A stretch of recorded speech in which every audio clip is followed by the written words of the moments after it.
is Teresa at Divine Frequency, and today we're going to talk about a really stupid mistake that I made. So, in lieu of Halloween, it's Halloween tomorrow, so I thought I could tell this story.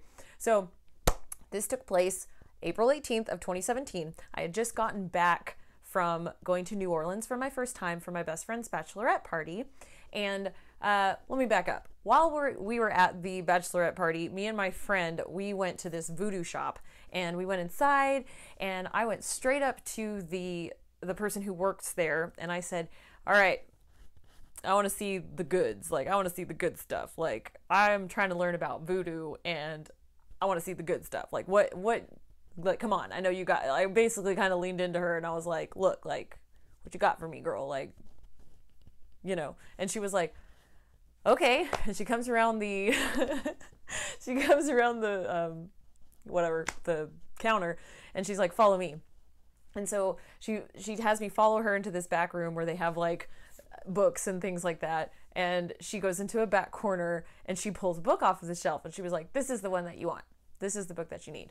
And I said, all right, ring me up, let's do it. And I also bought this statue that I wish I had, but it's in my storage unit. I'll try to find a picture of it, but it is like a skull, and it's up like this, and it has its hands around its knees like that, and it says Lord of Past Lives on it. It's like the coolest, it's like a skeleton like that, and it says Lord of Past Lives. I thought this was really cool, so I got that along with this book on voodoo. And so just a preface really quick, voodoo is not what a lot of people think it is. Haitian voodoo, known commonly as voodoo, is a syncretic religion practiced chiefly in Haiti. Practitioners are called voodooists, or servants of the spirits. Voodooists believe in a distant and unknowable supreme creator, and according to them, this supreme creator does not actually intercede in human affairs, and thus they direct their worship to spirits subservient to this supreme creator.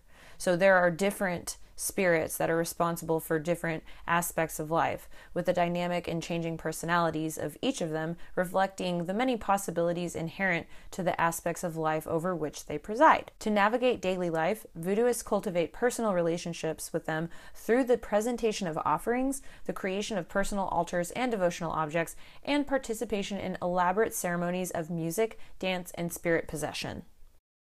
When I was looking into this, I'm like, man, we have really like trashed voodoo and the history of voodoo and everything, just because we, like, you know how it is, especially in America. There's something we don't know, and we just listen to the mainstream so much, and we just let that seed us until we go, okay, wait a second, what does this actually mean? And then when we start digging in and researching, we go, okay, well, that's not at all what especially Hollywood will portray certain things in ways that are going to make you like, oh, it's so bad and evil and scary. And then you're like, okay, well, no, because you can really like look at it one way or another or whatever. Anyway, so I come home and I have my apartment in Fort Worth, Texas, and I had set this statue on my dresser in my bedroom. And anyway, that night that I got back, I was going to sleep, and I was laying on my back in bed, and my eyes are closed, and I'm like in that place like halfway between awake and asleep. So I'm like in a deep meditative state,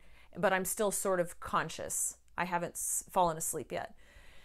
And I sense this energy body like floating over me, and I can sense that when I breathe in like this energy, this wisp is getting closer to my mouth. It's almost like with every breath, it's pulling the energy closer. It's like this.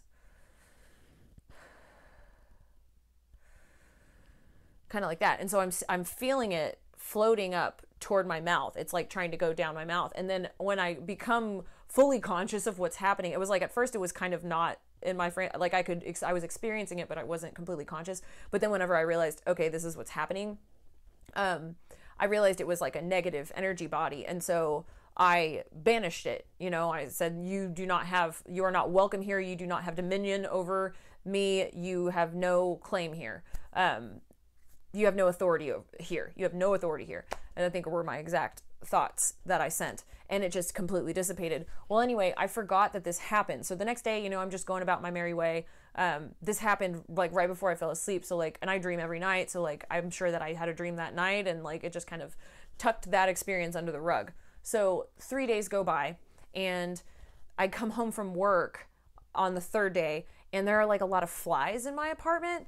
And I'm like kind of weirded out by this. I don't know. It's just giving me some kind of weird feeling where I'm like, why are there flies everywhere? And I'm kind of looking, trying to see if like I have some rotten fruit or something like that around the house, and I'm not finding anything.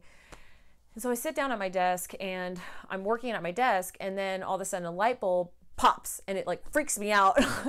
And you know, the light bulb went out, and so I threw the light bulb away, and then I called my best friend and I was like, okay, I'm sort of freaking out. I'm just getting this weird feeling.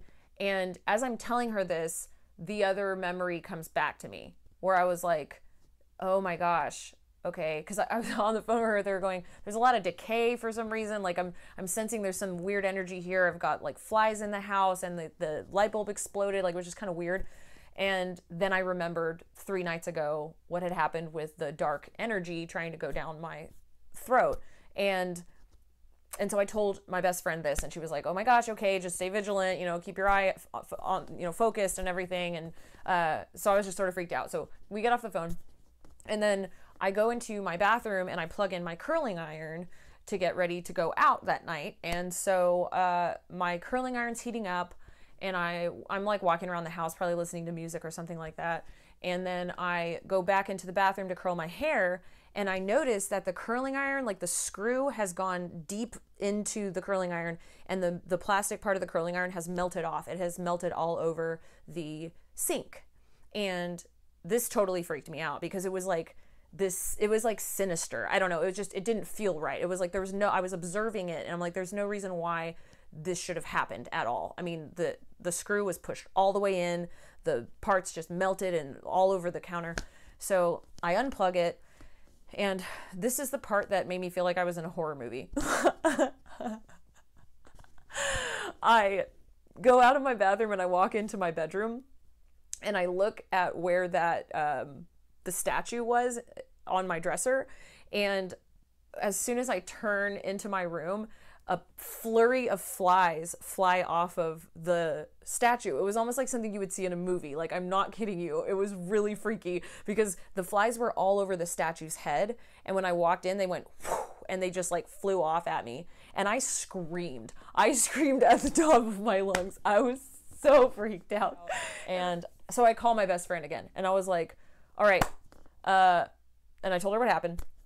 And she said, okay, go back into your room. So I walk into my room, and she goes, can you tell me what the statue looks like? And so I'm like, I tell her what the statue looks like. She said, okay, where is it? I said, it's on my dresser. And she said, okay, what else is on your dresser? And I said, oh, well, you know, this book that I got from New Orleans was opened up next to it. It's this book that I got about voodoo, and there were crystals and incense and candles and things like that. And she said, okay, is there a mirror around? And I said, well, yeah, there's a mirror behind my dresser. And she was like, okay, Teresa, you probably opened a portal. And I was like, wait, what? What do you mean? And she was like, well, mirrors can be portals. And when you set this altar up, you probably opened a portal to another dimension and something got through it. And I was like, oh, crap. I didn't think about that at all. And she said, yeah, okay, you probably need to take the altar down. So I started taking the altar down, and I said, I don't think I'm going to put that statue in front of my mirror anymore. And so I moved the statue into the living room, and I took the altar apart in my room, and I go into the bathroom. We get off the call, and I go into the bathroom to go get the curling iron because I'm going to go put it on the balcony because I was like trying to get that out of the house. I was over it. And I realize that my mirror in my bathroom has a huge crack down the center of it. Like there was a line it was like diagonal like this, like from the very top. I'm trying to remember exactly which direction. I can probably find a picture of it.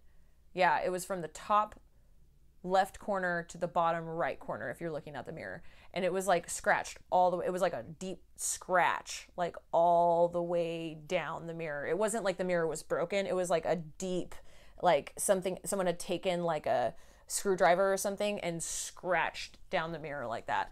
It was really freaky. So I took the curling iron and I put it outside, and as I was coming back inside, from putting the curling iron outside, my arm got stuck on and I'm pretty clumsy, but my arm got stuck on this, like, the thing that you use to open the blinds, and I had got this huge scratch down my arm, and I was like, oh my gosh, this is ridiculous. So I saged everything. I left the house for a couple days, actually. I was totally freaked out, but when I came back, it was fine. But oh my gosh, it was so scary. And so that was my stupid mistake for doing a lot of things without intention. So I think that what I learned from this whole thing was that you really got to make sure that you're using intention when you're doing things, because you can accidentally stir things up that you're not meaning to stir up. So, and I will probably need to put this disclaimer at the front of this video, because so I think it's important for people watching this to know that this is, like, it's not just fun and games, right? You got to be really careful what you're doing. You can't just go around messing with spirits and all this kind of stuff, because it's real. That stuff is real. And I know that, okay, yeah, you don't get afraid, because if people say, like, oh, if you get afraid, that's, like, bad. Of course, okay. You don't have to be afraid in the regard that you could banish them and say you have no authority here, but at the same time, like, you are dealing with stuff that could hurt you, and that's the reality. We have this concept of, like, living in the etheric realm, and then you can pull things through into the physical realm. That's true to me. I mean, like, whatever, this is my box, right? You have your own experiences, you have your own thoughts and your own reasonings, and what I say to that is, we really do have to be very careful with where we put our energy. And for me, I believe that it's incredibly important to be educated and read up and have information and all of that kind of stuff. But I think that there's a reason why we've incarnated into this world, and it's to affect change on the physical realm here. Yes, there are lots of us in this community that have psychic abilities and all of those things, and that's great, and using those to your advantage, why not, right? We're all superhuman. We just have to lean into that. But that being said, there is an element of danger when you're messing with spirits, right? And it wasn't even that I meant to, but I think that if I had been more, maybe it was disrespectful. Maybe there was a lower entity that felt like I was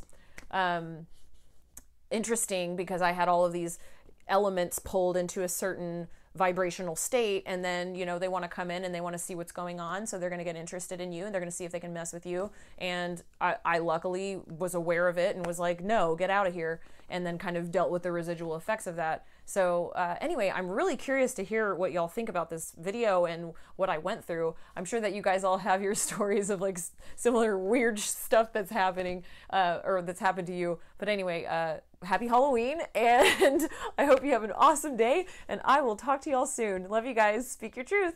Bye.